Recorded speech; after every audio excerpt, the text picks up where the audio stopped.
चलिए साथियों, नमस्कार। Welcome to one page learning. हम हमने फिजिकल एजुकेशन के हिस्ट्री के लिए डिसाइड किया था कि हम 3 तरीके से शारीरिक शिक्षा में इतिहास पढ़ेंगे, क्योंकि किसी चीज का इतिहास पढ़ने के बाद ही हम उस सिलेबस को, उस चीज को पढ़ पाते हैं। ठीक है, तो अपने डिसाइड किया था कि सबसे पहले अपन पढ़ेंगे modern history of physical education in India. Bharat का आधुनिक इतिहास खेल का वो पढ़ा अपन ने, उसका वीडियो डाल रखा है। वो सबसे इंपॉर्टेंट चीज है। सबसे ज्यादा क्वेश्चंस पीटीआई भर्ती में, किसी भी भर्ती में उसी में से आते हैं। वो समझना बहुत ज्यादा इंपॉर्टेंट है। ठीक है, अपने चैनल पे व्यूज भी सबसे ज्यादा उस पे ही है, मतलब लोग समझते हैं उसकी इंपॉर्टेंस। ठीक है, पहला वीडियो अपना वही था। फिर ठीक है, जिसमें हमने पढ़ा था एनआईएस कब खुली, AYMCA कब खुली, LNIP कब खुली, ये सब चीजें अपन ने उसमें पढ़ी थी जो इंपॉर्टेंट है। फिर सेकंड क्या डिसाइड किया था अपन ने कि एंशिएंट, प्राचीन ओलंपिक और मॉडर्न ओलंपिक, दोनों वीडियो डाल रखे हैं। यही बहुत शानदार वीडियो हैं। जो अपने सबसे बड़े गेम हैं ओलंपिक, उनको अपन ने कवर कर रखा है और बहुत ही अच्छे तरीके से कवर कर रखा है। उसमें आप वीडियो में देखेंगे कि बहुत, मतलब 20-25 पेजेस में जो श्याम नारायण सर वाली बुक में जो मैटर है वो एक पेज में सटा रखा है, क्योंकि अपना कॉन्सेप्ट ही वन पेज लर्निंग है। ठीक है, उसके बाद में एंशिएंट ओलंपिक बहुत छोटा सा है, उसमें कर रखा है, छोटा ही वीडियो बना रखा है। ठीक है, और तीसरे अपने तरीका था जो अपन अभी करेंगे अपन, कि देशों का इतिहास। हर देश का इतिहास था खेल का, कि हर देश, पूरी दुनिया में जो देश हैं उन्होंने खेल खेल के इस यूनिवर्स में, इस खेल खेल जगत में क्या योगदान दिया, उन्होंने क्या योगदान दिया।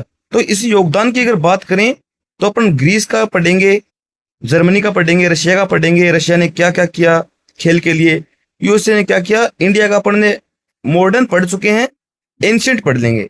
देखिए, जर्मनी, रशिया, यूएसए, इंडिया, जो भी और भी कुछ बच्चे हैं सबको अपन एक वीडियो में कर लेंगे। लेकिन ग्रीस, यूनान, उसने सबसे ज्यादा कंट्रीब्यूट किया है। ग्रीस ने सबसे ज्यादा, एंशिएंट ग्रीस जो है उसका योगदान बहुत ज्यादा है। फिजिकल एक्टिविटीज, गेम्स और स्पोर्ट्स में ज्यादा आगे थे वो। उनकी खेल संस्कृति ने आधुनिक युग को, आधुनिक युग की जो खेल संस्कृति है उसकी नींव रखी है और एक इंपॉर्टेंट दिशा दी है कि भाई ये हो सकता है, यार खेल ऐसे होना चाहिए। मतलब वहां पे एक्टिविटी ज्यादा थी, खेल की फिजिकल एक्टिविटीज बहुत ज्यादा थी, तो इसलिए उसका हर एक मैटर पढ़ना, उसकी संस्कृति भी पढ़ेंगे, वहां पे क्या होता था वो भी पढ़ेंगे। और प्लस एक मैं आपको सजेस्ट करूंगा कि एक 300 मूवी है, 300 स्पार्टन्स की, वो भी आप दे आना इसमें। ठीक है ना, क्योंकि हम इस पेज में पढ़ेंगे होमर काल यूनान का, फिर सेकंड पढ़ेंगे स्पार्टा जो मूवी में है, थर्ड में पूर्व एथेंस काल। ठीक है, और फोर्थ में तो ये पूर्व एथेंस काल का ही पार्ट है ओलंपिक, जो अपन ने कर चुके हैं। पर फिर भी एक छोटी सी टेबल बनाई है मैंने अच्छे साथियों। मैं पहले तो खुद से नोट्स बना रहा था, अब मैंने नोट्स को अपडेट करना स्टार्ट कर दिया। मैं थोड़ा उनको मॉडिफाई करके अच्छे से कर रहा हूँ। ठीक है, तो आप लोगों को फायदा मिलेगा। फिर लास्ट में उत्तर एथेंस काल, तो ये अपन अभी इस वीडियो में करेंगे। ठीक है, तो आप दिमाग खोल के पढ़ें। पहले अपन हम होमर काल करेंगे। साथियों, चलिए शुरू करते हैं। प्राचीन यूनान में होमर काल। अब यूनान है कहाँ? प्राचीन यूनान आज का क्या है? आज का ग्रीस है, जो कि यूरोप में साउथ ईस्ट में पड़ता है। ठीक है, अब यहाँ पे 4 पार्टों में बांट रखा है होमर काल, स्पार्टा, पूर्व एथेंस और उत्तर एथेंस। ये जगह तो एक ही है, लेकिन टाइमलाइन को, मतलब समय को बांट रखा है। अब होमर काल क्या है? होमर एक महान कवि थे, मतलब लेखक थे। ठीक है, आप देख पा रहे हैं सही से? तो होमर एक महान लेखक थे, क्योंकि होमर काल इसलिए बोला जाता है क्योंकि इतिहासकारों को उस टाइम का वही इसके द्वारा लिखित रचनाएं ही मिली, जिससे उस समय की क्या परिस्थिति थी, क्या इतिहास था उस समय का, वो जानकारी ले सकते हैं। तो इसी के नाम पे उस टाइम को भी डिसाइड कर दिया कि उस टाइम पे होमर था, तो होमर काल ही कर दिया। अब इसने कौन से ग्रंथ लिखे? तो देखिए, होमर काल 1000 से 750 ईसा पूर्व, मतलब ईसा मसीह के जन्म से 750 1000 साल पहले का है। ठीक है, मतलब आज से हो गया लगभग 2026 चल रही है, तो 2026 और 700 3600 साल 3600 साल पुराना है होमर काल। ठीक है। अब प्राचीन यूनान, इस काल में होमर को यूनान का कवि और शिक्षक माना गया है, क्योंकि इसने काफी रचनाएं की और नैतिक मूल्य और क्या समाज में होना चाहिए वो भी इसने काफी चीज बताया। ठीक है। अब इसको मेन जो पॉपुलरिटी जो हम पढ़ रहे हैं इसको इसलिए पढ़ रहे हैं क्योंकि इसने 2 ग्रंथ लिखे, इलियाड और ओडिसी। अब जैसे अपने भारत में रामायण और महाभारत हैं, हालांकि रामायण महाभारत होमर काल से पुराने हैं, कुछ 500 साल पे मान लो पुराने हैं, लेकिन ये भी प्राचीन है और वैसे ही महाकाव्य हैं इलियाड और ओडिसी। अब क्योंकि अपने होमर काल पढ़ रहे हैं तो ये चीजें पढ़नी पड़ती हैं। अपन को पढ़ना तो चाहिए सिर्फ फिजिकल एजुकेशन टीचर के हिसाब से कि उसमें क्या फिजिकल एक्टिविटीज थी, लेकिन फिजिकल एक्टिविटीज अकेली पढ़ते हैं तो समझ में नहीं आती वो। ठीक है, वो उनके साथ उसकी संस्कृति भी पढ़ना इंपॉर्टेंट बन जाता है, क्योंकि कहीं ना कहीं वो जुड़ाव होता है। और कई बार क्वेश्चंस में, इंटरव्यूज में पूछ लेते हैं संस्कृति के बारे में, पता तो होना चाहिए अपन ने होमर क्या है। और उसी इलियाड और ओडिसी, ठीक है, उसी इलियाड और ओडिसी में क्या लिखा था इसने, उन कविताओं में तीरंदाजी, मल्लयुद्ध, मल्लयुद्ध मतलब कुश्ती, रथ दौड़, भाला फेंक और मुक्केबाजी, ये ऐसे कुछ स्पोर्ट्स, ये स्पोर्ट्स कुछ उसमें दे रखे थे। इसलिए उन कविताओं में से निकाला कि हाँ भाई, अगर कविताओं में लिखा है तो मतलब उस टाइम के समाज में ये चीजें चलती थी, मतलब फिजिकल एक्टिविटीज हो रही थी, और अपन को तो यही चाहिए था। इसलिए अपन ने वो महाकाव्य के बारे में जिक्र पढ़ा, इसीलिए अपन ने होमर काल पढ़ा, इसीलिए एथेंस पढ़ा, क्योंकि जहाँ पे अपन को प्राचीन समय में कहीं पे भी खेल का जिक्र मिलता है वो अपने लिए इम्पोर्टेंट हो जाता है कि खेल की शुरुआत समझने की कोशिश करते हैं अपने, कि कहाँ से कैसे किस समय में किस प्रकार से खेल चल रहा था। यही है इतिहास में। ठीक है। अब अपन आते हैं धार्मिक दृष्टिकोण, क्योंकि अपन को पूरा समझना है, मेन पॉइंट्स नहीं, मैंने बहुत शॉर्ट कर रखा है ना। श्यामनारायण सर की बुक्स में और भी अभिनव सर की बुक्स में ये चीजें हैं और लंबी दे रखी हैं, मैंने शॉर्ट में कर रखा है ताकि अपन रिपीट रिवाइज कर सकें। ठीक ना, एक बार समझना है, पर वो मैं थोड़ा ज्यादा बोलूंगा वीडियो में, क्योंकि समझाने के लिए मैं चाहता हूँ कि हर कुछ मैं समझा दूं, कोई पॉइंट मैं छोड़ू नहीं।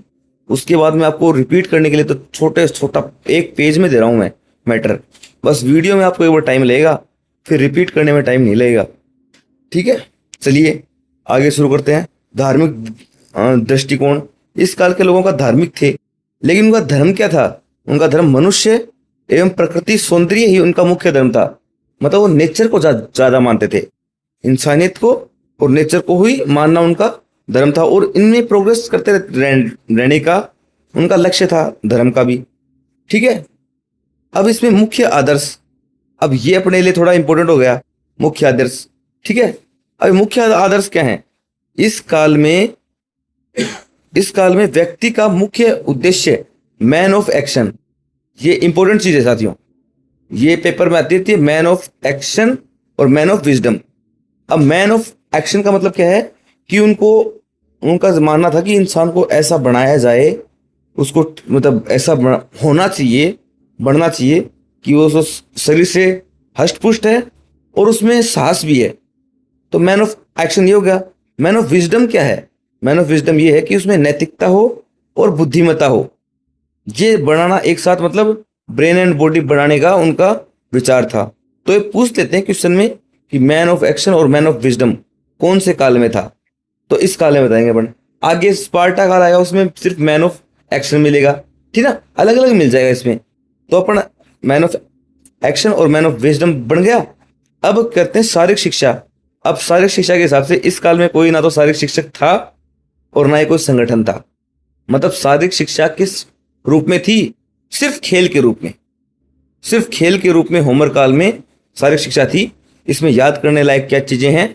कुश्ती, भाला, ये होते थे, और धार्मिक थे लोग, man of action, man of wisdom, और एजुकेशन, फिजिकल एजुकेशन कुछ नहीं थी, बस खेल के रूप में ही थी। इलियड ओडिसी रचनाएं हैं होमर की। बस यही इसमें याद रखने लायक पॉइंट्स हैं। चलिए साथियों, अब होमर काल की बात करते हैं Sparta. Spartans! What is your profession? Sparta जगह साथियों सेम है, ग्रीस ही है, लेकिन जब यहाँ पे होमर के काव्य चल रहे थे उस टाइम को होमर काल बोला गया है। और जब स्पार्टन्स स्पार्टन्स का दबदबा था, स्पार्टन स्ट्रॉन्ग थे, उस काल को स्पार्टन काल बोला गया है। कहानी ग्रीस की ये। चलिए अब स्पार्टन्स को समझते हैं, उस दौर में क्या क्या था क्या नहीं। ठीक है, चलिए स्पार्टा। स्पार्टा को क्लासिक एज कहा गया है। क्यों? क्लासिक एज में साथियों उसमें कला, युद्ध कौशल और जो सोसाइटी का स्तर है, सामाजिक स्तर है, वो बेस्ट हो जाता है। ठीक है, वो अपने चरम पे होता है, इसलिए इसे क्लासिक एज कहा गया है। इसे क्लासिक एज कहा जाता था। यहाँ का मुख्य लक्ष्य मैन ऑफ एक्शन, ठीक है, मैन ऑफ एक्शन बनना और हीरो पूजा करना था। इसमें माना जाता है कि सेना में खड़े होने के लिए हर हाल में फिट रहना सबसे महत्वपूर्ण है। तो साथियों, man of action, man of action मतलब होता है कि बॉडी से और साहस, बॉडी से फिट और अंदर साहस होना चाहिए। तो ये इनकी सोच थी, मतलब उस टाइम पे बस ये था कि शारीरिक रूप से जो ज्यादा फिट है ना, उसको ज्यादा वैल्यू मिल रही है। सब चाहते थे कि वो आइडली फिटनेस में स्ट्रोंग हो, ठीक है, और साहस भी हो उनमें, करेज भी हो, ठीक है। और हीरो पूजा, हीरो पूजा मतलब क्या है? हीरो वर्शिप चलती थी वहां पे। मतलब जो पुराने जो लोग हैं, जो बढ़िया युद्ध में उन्होंने नेतृत्व किया है, उनके ऊपर ज्यादा वो था कि वो वही चलते थे ना, हीरो पूजा। ठीक है, उसके बाद में सेना में खड़े होने के लिए हर हाल में फिट रहना इंपॉर्टेंट है। तो वहां पे क्या है, स्पार्टा साथियों एक छोटा सा कबीला टाइप मानूंगा मैं तो, ठीक है, एक कस्बा या फिर मतलब था तो बड़ी रियासत, लेकिन छोटा था वो। वैसे आसपास उसके चारों ओर दुश्मन देश, वहां पे लड़ाइयां चलती रहती थी। तो स्पार्टन्स ने मैन फोकस क्या किया कि उनकी बॉडी फिट रहे और सैनिक निर्माण, सोल्जर डेवलपमेंट उनका मुख्य उद्देश्य, मैन ऑब्जेक्टिव का था सैनिक निर्माण करना। और सैनिक निर्माण साहब आपको पता है कि फिजिकल फिटनेस के बिना नहीं होते, इसलिए अपने साथ ये अपना इंपॉर्टेंट हो गया। ठीक है, इसलिए इंपॉर्टेंट हो गए अपने फिजिकल एजुकेशन की दृष्टि से। ठीक है, क्योंकि ये इनका चरम पे था, टॉप फॉर्म। आप एक बार मूवी देखना, एक मूवी है 300, ठीक है, स्पार्टन्स की, ये देखना आप। और इसके बाद आप मतलब चाहे आप पढ़ लो पहले, फिर बाद में मूवी देखो, तो आपको पूरा विजुअल्स मिल जाएंगे। उसमें लियोनार्डस होता है, रोम की सेना आक्रमण करती है, वो बहुत शानदार है। उसमें दिखाते हैं, जो मैं आगे बताऊंगा कहानी, वो सारी उसमें दिखाते हैं। जो जो उसमें वो पहाड़ से गिरने वाले विकलांग को, या फिर बच्चों का प्रशिक्षण हार्ड, फिर उस एज में बड़ा होने के बाद में बहुत कठोर प्रशिक्षण, वो सारी चीजें उसमें दिखाई गई है। वो लियोनार्डस करता है, भेड़िए से लड़ता है वो, फिर अपना वो लास्ट में दे के, अपनी टेस्ट दे के, फिर वो राजा बनता है ना। मतलब माहौल, शानदार माहौल बन जाएगा उस मूवी को देखने के बाद, आप समझ जाएंगे। और वो मूवी तो देखनी ही चाहिए, क्योंकि फिजिकल एजुकेशन का जो भी जुड़ा हुआ आदमी है, मैं तो मानता हूँ वो मूवी तो देखनी ही चाहिए। ठीक है, उसमें ये चीजें आएंगी सामने आपको। ठीक है, तो आप एक दिन टाइम निकाल के वो मूवी जरूर देखें। उसके बाद है भौगोलिक स्थिति। अब ये भौगोलिक स्थिति क्या है? भौगोलिक स्थिति क्या हुई यहाँ पे? यूरोटस नदी है, ठीक है, उसके किनारे बसा हुआ था कौन? स्पार्टा। और क्या था? टाइग्रेस पर्वत। ये सॉरी, मैं इसको टाइग्रेस बोल रहा हूँ, टाइगेट्स। टाइगेट्स पर्वत है। थोड़ी वहां की लैंग्वेज अलग है, इतने मतलब मान लो शब्द ही ऐसे हैं थोड़े ग्रीस के, तो हो सकता है थोड़ा प्रोनाउंसिएशन में, उच्चारण में मेरे से थोड़ी गलती हो जाए, लेकिन लिखा हुआ सही है। और जहाँ पे छोटी मोटी दिक्कतें हैं, यहाँ पे लिखा हुआ गलत है। मैं जब नोट्स अपने उसमें जो मैं अपन डालते हैं वहाँ पे, जो अपना टेलीग्राम चैनल है, मैं उसका लिंक डाल दूंगा यूट्यूब वीडियो के नीचे डिस्क्रिप्शन में। आप टेलीग्राम चैनल पे जाओ और वहाँ पे सर्च कर लेना कि जो भी अपना टॉपिक का नाम होता है ना, प्राचीन यूनान, या तो ऐसे मिल जाएगा, फिर वन पेज लर्निंग लिख के नोट्स कर देना। नोट्स, ठीक है, नोट्स फिजिकल एजुकेशन कर देना, आपको पूरी फाइल मिल जाएगी पूरी। ठीक है, आप फिर उसका प्रिंट आउट नए करवा सकते हैं और अपनी एक नोट्स बुक तैयार कर सकते हैं, जिसमें आप पेन चलाना, खूब पेन चलाना। जहाँ पे मेरे नोट्स में कोई कमी हो तो आप मेरे को मैसेज भी कर देना कि नोट्स में कमी है, ढूंढना बिल्कुल, ठीक है। बाकी मैं कोशिश करता हूँ कि कम से कम गलतियां हो, ठीक है, पर फिर भी इंसान है, गलती तो हो जाती है, ठीक है। अब मिलके नोट्स और बेटर करते रहेंगे, और बेटर करते रहेंगे, ठीक है। चलिए, अब इसमें आते हैं। हाँ, विकलांगों को कहाँ से गिरा देते थे? विकलांगों को, विकलांग और कमजोर बच्चों को टाइग्रेस पर्वत से, टाइगेट्स है ये, टाइगेट्स, ठीक है, टाइगेट्स पर्वत से गिरा देते थे। क्यों? क्योंकि साथियों, उनको चाहिए थे स्ट्रॉन्ग सोल्जर जो देश की रक्षा कर सकें। अब विकलांग हो गया, वो उनके लिए कमजोरी बनता था, तो कमजोरी रखते ही नहीं थे वो इतने। तो आपकी स्ट्रॉन्ग मेंटेलिटी मानो या क्रूएलिटी मानो, कुछ ही मानो, लेकिन उनका ये था, ठीक है। और उसको ये क्वेश्चन आया हुआ है कि कौन से पर्वत को मेरे एमपीड का जब मैं एंट्रेंस दे रहा था तब ये क्वेश्चन आया था, टाइगेट्स कौन से पर्वत से गिराते हैं। तो मेरे दिमाग में था पहले से, मैंने मूवी भी देखी थी और थोड़ा पढ़ा भी था। तो टाइगेट्स पर्वत से नीचे फेंक के मार देते थे। अब उस मूवी में एक जने को नहीं मारेंगे, अब नहीं मारेंगे, वही उनका नुकसान करेगा। देखना, मूवी बहुत शानदार है, ठीक है। अच्छा, अब आता है उनका लाइफ सर्किल, क्योंकि उनकी जो लाइफ की जीवन जीने का तरीका था वो बहुत इंपॉर्टेंट है। उसमें बहुत ही मतलब फिजिकल एक्टिविटी से पूरा भरा हुआ है। पहले बच्चा पैदा हुआ, 7 साल तक उसकी माँ के संरक्षण में रहता था, ठीक है। 7 साल तक उसको माँ भी ट्रेनिंग करती थी, ये बात लिखी हुई है, ट्रेन करती थी एज सोल्जर, ठीक है। साइकोलॉजी मान लो, वो साइकोलॉजिकली मान लो या फिर कैसे ही मान लो। उसके बाद में क्या होता था? उसके बाद में 7 से 12,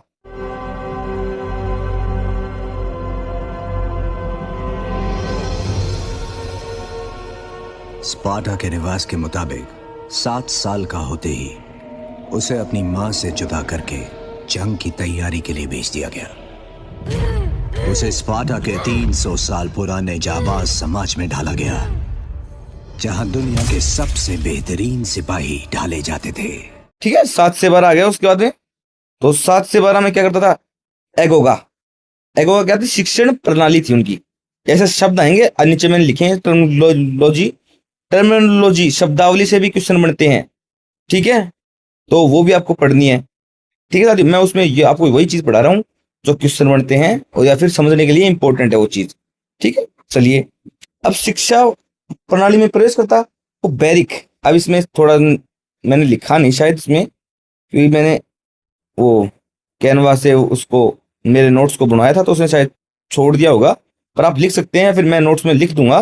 बैरिक में प्रवेश कर लेता था वो, ठीक है। बैरिक मतलब 7 से 12 साल वाले में, यहाँ तो है ही बैरिक, 20 से 30 वाले में यहाँ भी बैरिक आएगा, ठीक है। बैरिक में प्रवेश कर देता था वो। अब क्या है, क्योंकि श्याम नारायण सर वाली बुक में लिखा हुआ है बैरिक नाम, और वो बढ़िया बुक है, देखो, ठीक है, अच्छी बुक है श्याम नारायण सर वाली। मैंने 4-5 नहीं 7-8 बार पढ़ी है, खूब रिपीट की है, सारी रिपीट की है, और फिर उसी से मैंने नोट्स शॉर्ट में बनाए हैं, ताकि क्योंकि उसमें बहुत ज़्यादा पेजेस हैं, लेंदी है, एक ही बात 2 बार 3 बार रिपीट हो रखी है, तो टाइम मतलब ज़्यादा लगता है उसको कवर करने में, ठीक है। अच्छा, उसके बाद में आता है, हाँ, अब वो हो गया बच्चा कितने साल का? 12 से 20 वर्ष तक, 12 से 20 वर्ष तक फुल ट्रेनिंग। वतन से मोहब्बत लड़के को मजबूर कर देती लड़ने के लिए, भूखा रहने के लिए, खाना चुराने के लिए, और जरूरत पड़े तो कत्ल करने के लिए। उसे बेरहमी से पीटा जाता, बर्दाश्त सीखने के लिए। अपने फौजियों को 9 महीने ट्रेनिंग देते हैं, वहां पे स्पोर्ट्समैन की तरह ट्रीट करते थे 12 से 20 तक, और उनको हार्ड कठोर प्रशिक्षण देते थे। मूवी में आपको दिखाया जाएगा कैसे वो लड़ रहे हैं, मुक्के मार रहे हैं, एक दूसरे के खून आ रहे हैं, लेकिन वो लड़ते रहते हैं, ठीक है। हार्ड ट्रेनिंग थी। अब उसके बाद में 20 साल का होने के बाद में, क्या करते थे? 20 से 30 में बैरिक, मतलब बैरिक में सोल्जर का कड़ा अनुशासन, वो फिटनेस तो बना दी। अब वो पहले तो फिट कर दिया, साहस जगा दिया। अब उसको एज सोल्जर रणनीति, मतलब टैक्टिकल ट्रेनिंग, जो कि रणनीति भी होनी चाहिए उसमें ज्यादा हायर लेवल का, बता करते हैं ना अपन ट्रेन बच्चे को कि पहले बेसिक जो डेवलपमेंट करते हैं वो करते हैं, फिर जब वो बड़ा होने लगता है तब उसको मैन जो उसका एक टारगेट बनाते हैं कि भाई हाँ 800 1500 400 नहीं, तू सिर्फ 1500 मीटर करेगा। इसमें फिर उसको टैक्टिकल प्रैक्टिस कराते हैं। तो वैसे ही डीप हो जाता था सोल्जर में। फिर जब वो 30 वर्ष का हो गया, 30 साल का हो गया, उसके बाद में वो 30 से लेके 60 तक क्या करता था, एज फौजी सोल्जर बन के देश की सेवा करता था। 30 से बाद में, हाँ, शादी करने का उसका 30 के बाद में ही उसको वो था, क्या अधिकार था, उसको मिलता था कि भाई वो 30 के बाद में ही शादी कर सकता था, ठीक है। और 30 के बाद में वो 60 साल की रिटायरमेंट करते हैं ना अपने, उतने साल तक ही वो क्या करते थे, उसको काम में लेते थे अपनी सीमाओं का सुरक्षा करने के लिए, देश की सेवा करने के लिए, ठीक है साथियों।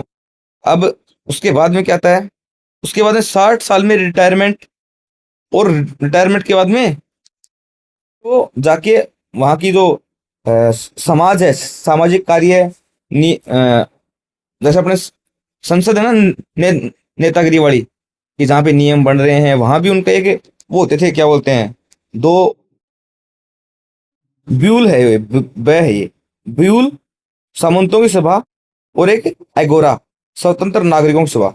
जैसे अपनी ग्राम सभा और ग्राम पंचायत दो होती ना, वैसे ही इनकी भी वो चलती थी, एगोरा और ब्यूल, ब्यूल, ठीक है। मैं नोट्स में ठीक कर दूंगा, ब्यूल, ठीक है। हाँ, तो ये ब्यूल करते थे, ठीक है। अब इसके बाद में क्या है, शब्दावलियां पढ़ते हैं अपन, मैटर तो हो गया, अब शब्दावलियां पढ़ते हैं। एगोगा, एगोगा क्या थी, शिक्षण प्रणाली। एगोगा क्या है, शिक्षण प्रणाली, संपूर्ण शिक्षा। पेडोनोमस, पेडोनोमस को मैंने कैसे याद रखा था, पेड, पेड मतलब होता है पैसे दे देना, पेड है ना। तो पैसे किसको दे रहे थे वो, मतलब याद रखने के लिए, बाकी उनका तो वो था, सैनिक चाहिए तो फ्री में कराते होंगे वो फोर्स, ठीक है। मुख्य शिक्षक, पेडोनोमस कौन था, मैन जो उनका टीचर होता था वो होता था, ठीक है। अब क्या है, प्लेटेनिस्टास। अब इसको प्ले से ध्यान रखो, प्ले खेल का मैदान, प्ले कहाँ कर रहे हैं, निस्टास, प्लेस्टिनस्टास मतलब खेल का मैदान। प्लेस्टिनस्टास किसको बोल रहे हैं, खेल के मैदान को बोल रहे हैं। अब जिम्नास्टिक नृत्य था उनका, ठीक ना, जिम्नास्टिक, जिम्नास्टिक मतलब पहले बोलते थे। हॉर्मस तो होता है धार्मिक नृत्य, हारमस है ना, हारमेस तो होता है धार्मिक नृत्य। और पापी हिक, ठीक ना, पापी हिक होता है सैनिक नृत्य, ठीक ना। पापी हिक क्या होता है, सैनिक नृत्य। ये इसमें थोड़ा सा लिखने में दिक्कत है, मैं ठीक कर दूंगा। पापी हिक बोलते हैं, ठीक है, पापी हिक होता है सैनिक नृत्य, ये पूछ लेंगे। और एक ये जिम्नास्टिक नृत्य था, ये भाई रखा है इसने, जिम्नास्टिक नृत्य है, इसको बोलते थे बेबासिस, बेबासिस, ठीक है ना, ये स्पेलिंग सही है, बेबासिस, ठीक ना। और ये थोड़ा गलत लिखा है, मैं उसको ठीक कर दूंगा नोट्स के अंदर, ठीक है साथियों। अब आते हैं इसके इंपॉर्टेंट तथ्य। यहाँ पे लोग सिकंदर की सेना में थे, ठीक है साथियों, यहाँ पे लोग अलेक्जेंडर द ग्रेट की सेना में थे, और इनको कुराती, कुराती फोनमस कहा जाता है। ये लिखा नहीं हुआ है, पर ये इसने एआई ने जोड़ दिया, मान लो, ठीक ना। ये लोग होमर काल के लोगों से नफरत करते थे। ये लोग क्या करते थे, होमर काल के लोग है ना, स्पार्टा काल के लोग होमर काल के लोगों से नफरत करते थे। कई बार लिखा हो, कई बार बात सामने आती, तो क्यों, क्योंकि होमर काल में क्या है, लोग बस ऐशो आराम, मजे मस्ती के लिए जीते थे, मतलब ऐशो आराम चरम पे था उस टाइम पे।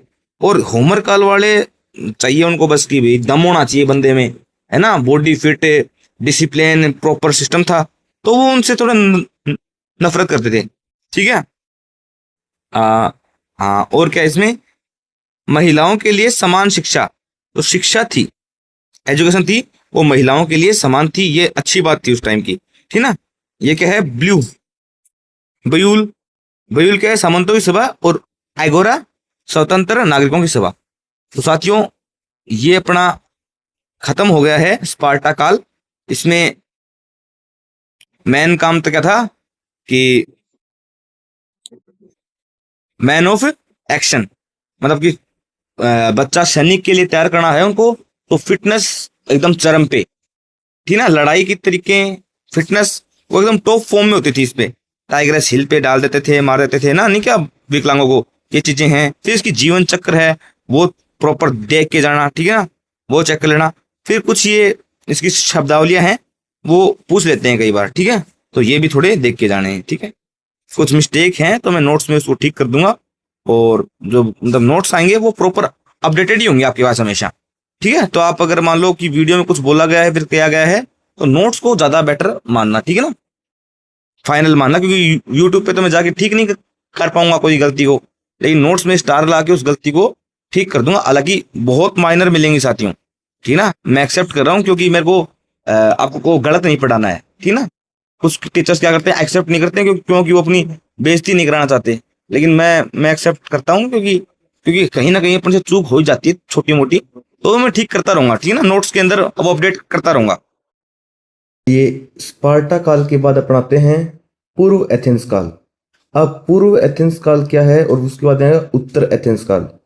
तो पूर्व एथेंस काल और उत्तर एथेंस काल को इस तरह से समझिए, जैसे मान लो अंग्रेजों ने 200 साल राज किया, मान लो 6 साल राज किया, तो पहले जो 2 साल है ना वो होंगे पूर्व अंग्रेजी काल, ठीक है ना, ब्रिटिश शासन, और बीच का हो जाएगा मिड, और लास्ट वाले दो साल हो जाएंगे उत्तर अंग्रेजी शासन। वैसे ही ना स्टार्टिंग का जो फेज था एथेंस काल का, जहाँ पे बांट रखा है काल को, टाइम को ही बांट रखा है, ठीक है। तो स्टार्टिंग के टाइम को पूर्व एथेंस काल बोलते हैं और बाद वाले काल को उत्तर एथेंस काल बोलते हैं, ठीक है। अब इसमें क्या था देखिए, होमर काल तो काव्य का था, स्पार्टा में बहुत ज़्यादा मतलब तानाशाही टाइप में, भाई बच्चे का मन हो या ना हो उसको योद्धा बनना ही है ना, स्ट्रोंग था, है ना, मोटो उनका कि सैनिक तैयार करना बहुत तगड़ा था। हाँ, एथेंस में भी क्या है, वही काम है, सैनिक तैयार करने हैं, ये भी उसी जगह का है, और ये भी लड़ते थे वहाँ पे, ठीक है। लेकिन हाँ, अब जब देखो स्पार्टा मूवी देखोगे तो एथेंस वाले भी आते हैं साथ में, ठीक है, साथ में लास्ट में वो जो स्पार्टा 2 है ना, वो जो लास्ट उसका पार्ट है, सेकंड पार्ट है, उसमें वो आते हैं और बीच में उसको दिखाया हुआ जाता है, ठीक है ना, एथेंस वालों को। तो इसमें मैन क्या याद करना, देखो मैं पहले मैन पॉइंट बता देता हूँ कि इसमें क्या है ना। तो ये वो जो स्पार्टा था वो तो क्या था, तानाशाही टाइप था, ये लोकतांत्रिक था कि बच्चा पहले 7 वर्ष तक आराम से बर्थ तक है ना, 7 वर्ष तक, जन्म से वर्ष तक इजी गोइंग था, और 7 साल के बाद में 18 साल तक स्कूल जाता था, वहाँ पे बैरक में जा रहा था, यहाँ पे स्कूल में जा रहा है। अब 18 वर्ष के बाद उसको 2 साल तक ट्रेनिंग लेनी पड़ती थी, वो अनिवार्य थी, क्योंकि इसके आसपास भी दुश्मन थे नहीं क्या, रोम वाले अटैक करते थे, आसपास वाले कबीले अटैक करते थे। तो एक तो ये लोकतांत्रिक है थोड़ा, मतलब यहाँ पे रियायतें हैं, ये नहीं कि बहुत हार्ड है लाइफ, वहाँ पे तो एकदम से स्ट्रोंग था कि आपको मतलब बहुत ट्रेनिंग ज़्यादा हार्ड थी, यहाँ पे थोड़ी कम हार्ड थी और लोकतांत्रिक था, ठीक है। तो बस यही मेन चीज़ है इसमें, ठीक है ना, मेन चीज़ ये है। और उसके बाद में क्या है, कुछ टर्मिनोलॉजी हैं, जैसे इनमें सबसे इंपॉर्टेंट टर्मिनोलॉजी प्लेस्ट्रा, सेकंड नंबर पे प्लेस्ट्रा, देख पा रहे हैं आप प्लेस्ट्रा, ये रही प्लेस्ट्रा, ये सबसे इंपॉर्टेंट चीज है, ठीक है। अब प्लेस्ट्रा क्या होता था, खेल का मैदान, प्लेस्ट्रा क्या था, खेल का मैदान। पेडो ट्राइब क्या था, शारीरिक शिक्षक, जो फिजिकल टीचर था उसको क्या बोलते थे, पेडो ट्राइब, ठीक है, उसको बोलते थे पेडो ट्राइब, ठीक है। डिडास क्लेम क्या था, डिडास क्लेम क्या था, म्यूजिक का स्कूल, क्योंकि यहाँ पे क्या है लोकतांत्रिक है, ठीक है। और चलिए मैं स्टार्टिंग से स्टार्ट करता हूँ, यही मैन है इसमें, ठीक ना। एक है इसमें मैन टर्मिनोलॉजी एकोनसिस, ये जेवलिन थ्रो की जो ट्रेनिंग देता था ना वो पीटीआई सर था, ठीक है, ये है। और एक इसमें क्या आएगा इंपॉर्टेंट, एक आएगा इसमें इसी दौरान जो पेल हेलेनिक गेम्स मैंने करा रखे हैं, प्राचीन ओलंपिक का एक वीडियो डाल रखा है मैंने, ठीक है, उसमें आप इसको ढंग से समझा रखा है, इसमें दोबारा समझाऊंगा तो लंबा बस टाइम लगेगा, ठीक है। और मैंने नोट्स हैं उनको थोड़ा अपडेट कर दिया है, बढ़िया बना दिए हैं, देखने में और पढ़ने में और बेटर बना दिए हैं, ठीक है। उसमें ट्रिक भी दे रखी है सारी, मैंने समझा रखा कि कैसे ये याद करना है। उत्तर एथेंस, चलिए पहले तो ये बता देता हूँ थोड़ा पढ़ के, ठीक है। पहले पुराना नाम क्या था इसका एथेंस का पुराना नाम था, इसमें लिखा है आक्तिके, ठीक है ना। और कहीं पे बोल जाता है एटिका, है ना।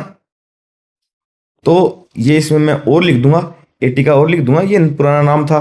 और ये नाम कैसे पड़ा? एक्टियोस, और कहीं भी बोला था एक्टायोस। ठीक है, मैं वो नाम भी लिख लिख दूंगा। ए से स्टार्ट होता है वो, आई है ना, आई से स्टार्ट हो जाता है वो, ठीक है। तो ये थोड़ा अंतर है, मैं इसमें अपडेट कर दूंगा, वो लिख दूंगा, ठीक है। आप चिंता मत करिए, पर ये ज़्यादा इंपॉर्टेंट नहीं है, ठीक है। अब इसमें क्या है, पूर्वजों का धर्म का मतलब क्या था? धर्म का मतलब था सिर्फ सिर्फ पूर्वजों और बड़ों के प्रति सम्मान रखना, ठीक है। जैसे स्पार्टा में क्या था, होमर काल में था। होमर काल में क्या था? इस काल में लोगों का धार्मिक प्रवर्तक थे, मनुष्य एवं प्रकृति सौंदर्य ही उनका मुख्य धर्म था, है ना। प्रकृति मतलब इंसान और प्रकृति के प्रति डेवलपमेंट होना, वही था मुख्य धर्म। और यहाँ पे क्या था? पूर्वजों बड़ों के प्रति सम्मान रखना, भगवान व देश के प्रति श्रद्धा रखना और ईमानदारी रखना। शासन कैसा था? देखिए लिख रखा है इसमें, मेन पॉइंट ये कि यहाँ के लोग डेमोक्रेटिक थे। स्पार्टा की तुलना में यह राज्य अधिक लोकतांत्रिक था। समझ रहे हैं ना आप? लोकतांत्रिक मतलब जहाँ पे थोड़ी छूट हो, लोगों की सुनी जाए, है ना। लोकतांत्रिक, तानाशाही नहीं थी यहाँ पे कि ये करना है तो वो करना ही है। यहाँ पे थोड़ी सी व्यवस्था क्या थी? डेमोक्रेटिक थी। डेमोक्रेसी मतलब क्या होता है? जनता के लिए, जनता के द्वारा, जनता से, जनता में से, है ना। तो वो सिस्टम था यहाँ पे, थोड़ा सा जनता की सुनते थे यहाँ पे लोग। और वहाँ पे जनता की नहीं, उनका मामला ये था कि भाई स्ट्रोंगर रहना है ना, ठीक है। अच्छा अब चलिए, अब वहाँ पे तो बहुत हार्ड था स्पार्टा में। जन्म से एगोगा मतलब बच्चे को माँ भी ट्रेनिंग देती थी, 7 से 12 तक वो बैरिक में चला जाता था, फिर 12 से 20 तक बहुत हार्ड ट्रेनिंग करता था। अब यहाँ पे क्या है? यहाँ पे नॉर्मल बच्चा है, 7 वर्ष का हुआ, 7 से 18 तक स्कूल जाएगा, पढ़ेगा, फिर 18 के बाद में अगले 2 वर्ष तक ट्रेनिंग लेगा। ये थोड़ा अनिवार्य था, ठीक है। ये बस यही चीज़ें इसमें, ठीक है। शॉर्टेज स्पार्टा मैन था, और इसको बस जो मैंने मेन पॉइंट थे वो बता दिए, ठीक है। आपके थोड़ा सा दिमाग में आना चाहिए कि हाँ थोड़ा वो हार्डर था, ये थोड़ा लाइटर है। प्लेस्ट्रा 2 नंबर वाला जो खेल का मैदान होता है। पेडोट्राइप मतलब टीचर, ये याद था मेरे, हमेशा याद रहा पेडोट्राइप, ठीक है ना। वहाँ क्या था? स्पार्टा में क्या बोलते थे इसको स्पार्टा में बोलते थे पेडोनोमस, ठीक है ना। मुख्य टीचर जो था ना पेडोनोमस, देखो ये लिखा हुआ है पेडोनोमस, ठीक है। तो ये थोड़ी सी कंपेरेटिवली आप स्टडी कर लेना, वीडियो में टाइम लग रहा है, लेकिन इसके बाद है ना, इसके बाद में जो नोट्स बनेंगे वो शॉर्ट ही हैं, ठीक है। चलिए अब इसके बाद में पेन, ठीक है, ये हो गया। प्लेस्ट्रा, पेडोट्राइब, डिडास्कोलियम मतलब संगीत का स्कूल, पेडोट्राइब मतलब टीचर हो गया, पेनक्रेशन मतलब कुश्ती, मुक्केबाजी, मिक्स गेम।